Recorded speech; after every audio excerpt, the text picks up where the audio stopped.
Now at 6, what Halong left behind. Our crew flying by helicopter showing us the unspeakable damage. More than 50 communities impacted.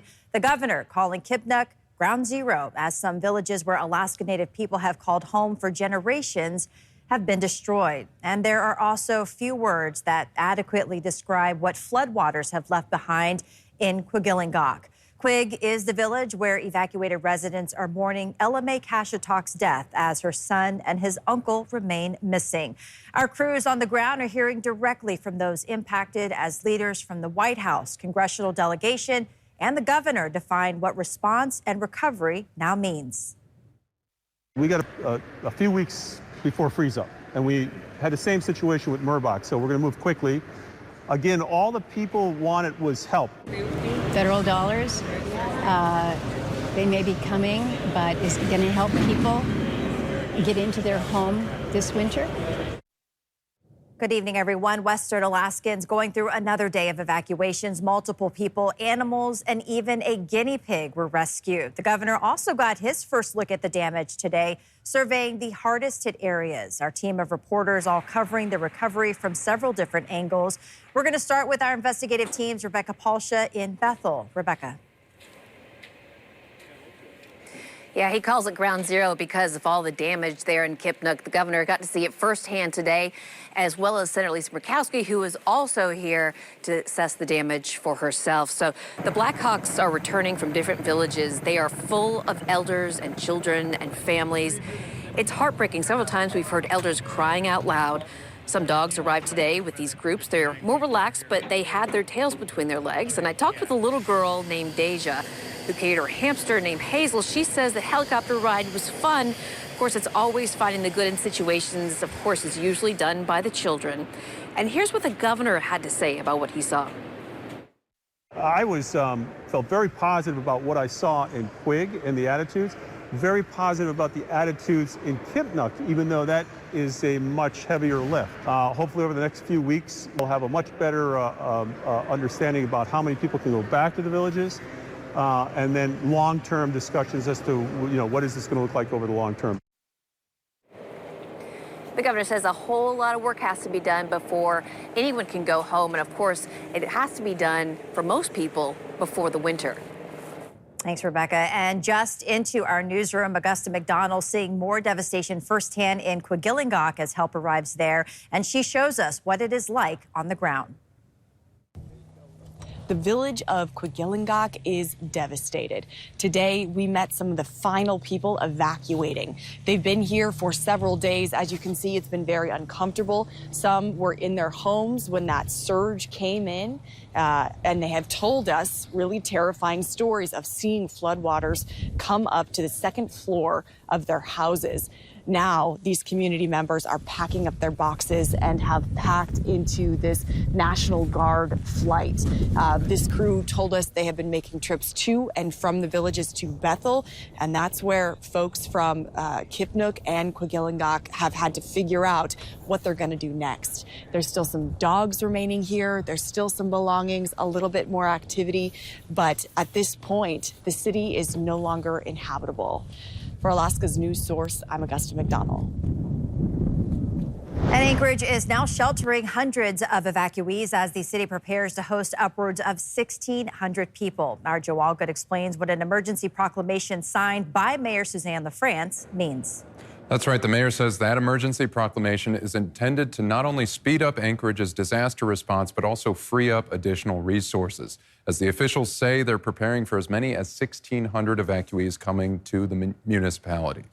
Nearly 600 evacuees arrived in Anchorage over the course of the last 2 days. Local leaders say there's the potential of hundreds more arriving even as early as this weekend.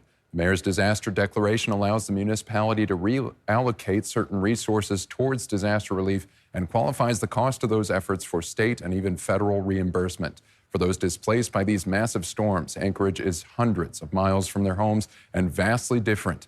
To aid in the trauma of moving, other organizations, including the South Central Foundation and the Anchorage School District, have partnered with the municipality. They're providing resources like showers, translation services, and transportation. The mayor says the focus is finding suitable housing, especially for families, as they make long-term plans. Our emergency operations team is playing a role in collecting those resources around the next step for hotels and something more stable beyond emergency shelter. But moving into next week, we need to start thinking about that continuity of education for our students. And that's where the Anchorage School District is coming in. So we're anticipating at least over 100 students, if not more than 200 students. The mayor also said they're looking out for the potential of a federal disaster declaration coming from the president. That would open up even more resources and funding as the municipality and the state responds. Back to you, Ariane. Thanks, Joe. And as we heard, Anchorage is preparing to shelter 1,600 evacuees. Some are at the Egan Center right now, others at UAA's Alaska Airlines Center. That's where our Charlie Fellows talked to some of those that are processing a very daunting question. What is next? Hey, Charlie. Yeah, Ariane, I've been here in front of the Alaska Airlines Center for the last few hours chatting with people who are staying here, most of them from Kipnuk and Quigilingok, two of the villages that have been hardest hit by the storm. We've been talking to people from there all week, telling me stories about seeing houses floating away after waking up in the middle of the night, hearing cries for help, having to wait hours to be rescued. But one thing they all told me was one of the hardest parts was not just seeing that scene, but having to say goodbye. A lot of us didn't want to leave home because it's home, you know. We didn't want to go anywhere. We didn't want to leave. Everybody was crying when they were heading up to the airport. Some of them probably cried when they were inside the plane like I did, you know.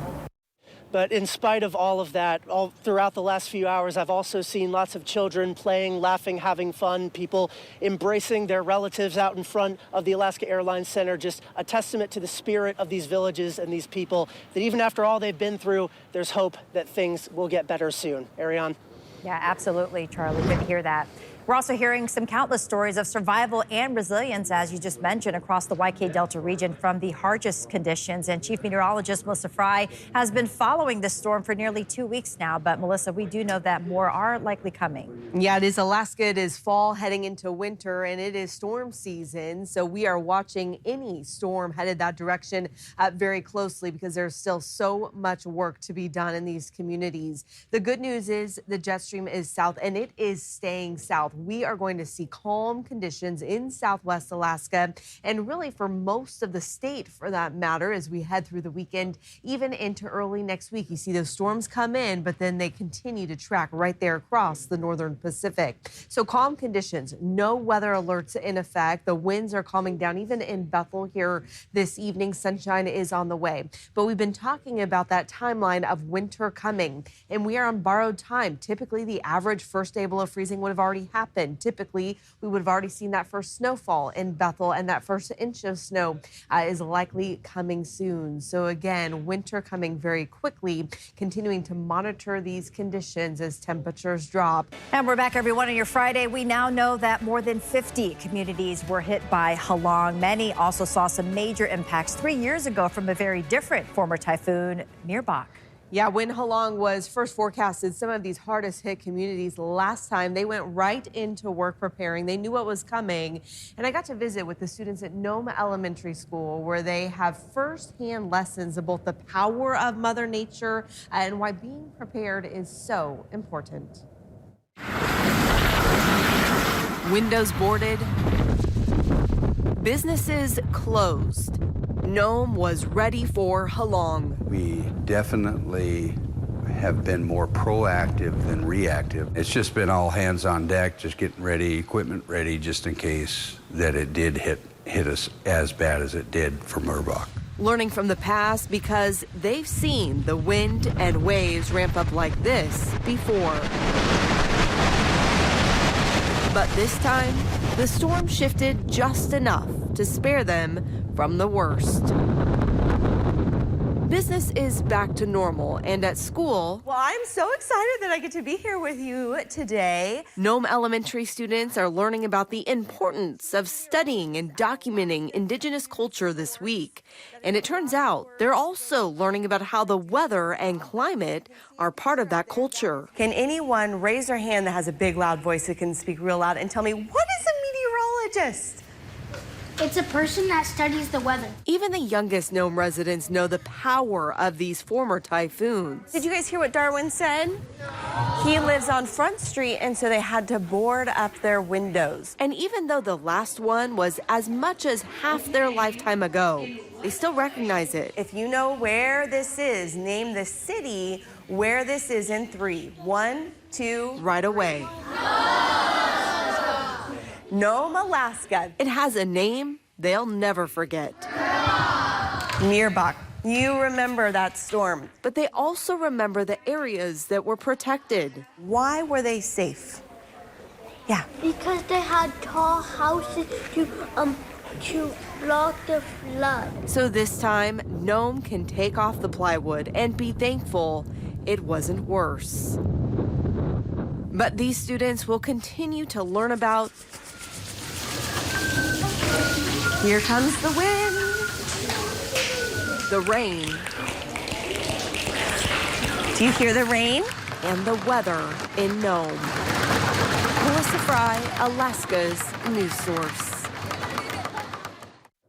It sure was fun to be with the kids and to see their smiles. What and a energy. treat to have Yeah, you. it was a treat for me, and they were spared this time, but we all hope the lessons of being prepared, they do stay with them for a lifetime. Such important lessons to remember for the next one. Yeah, absolutely. And just love that they, got into it. And like you said, they knew the name. They knew it. Thanks for listening. Click subscribe so you can get the latest podcast from Alaska's news source automatically. And stay up to date with breaking news and in-depth reporting available for free 24/7 with the Alaska's news source app.